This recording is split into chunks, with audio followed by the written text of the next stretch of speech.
कान खोल के मेरी बात सुन लो। आज के बाद ना मैं तुम्हारी ऐसी कोई बात बर्दाश्त नहीं करूंगी। को उनके बदख्वाहों में अकेला नहीं छोड़ सकती। एक दिन की दुल्हन को छोड़कर मैं आपकी खिदमतें करता रहूं, टांगे दबाता रहूं आपकी। मैं ईसा से प्यार करती हूँ, सहकर ईसा को किसी बड़े नुकसान से बचा रही, तो क्या ये नहीं आ रहा? अंधे हो?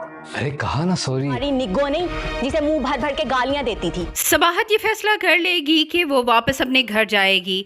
वो ईसा से मोहब्बत करती है और ईसा के बदखाहों के साथ उसे अकेला नहीं छोड़ सकती।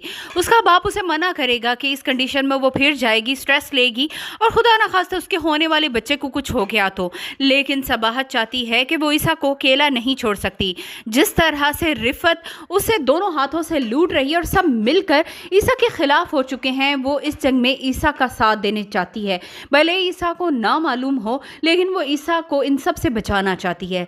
जैसे ही आरेस की शादी होगी, आरेस तो माथे पर आंखें रख लेगा और माँ को साफ साफ कह देगा कि एक रात की दुल्हन को छोड़कर वो यहाँ बैठकर उसके पाँव नहीं दबा सकता।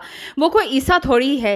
ईसा चुपचाप माँ के तब पाँव दबाता रहेगा और आरेस की बातें सुनता रहेगा।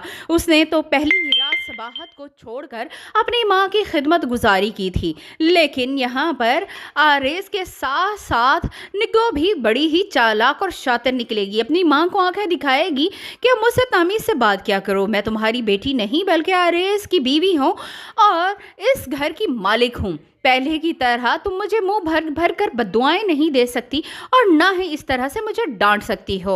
अपनी बेटी की बातें सुनकर कौसर तो हैरान और परेशान ही हो जाएगी। रिफत आपा क्या कम थी जो अब उनकी बेटी भी दूसरी रिफत बनने के चक्कर में है। वीडियो पसंद आए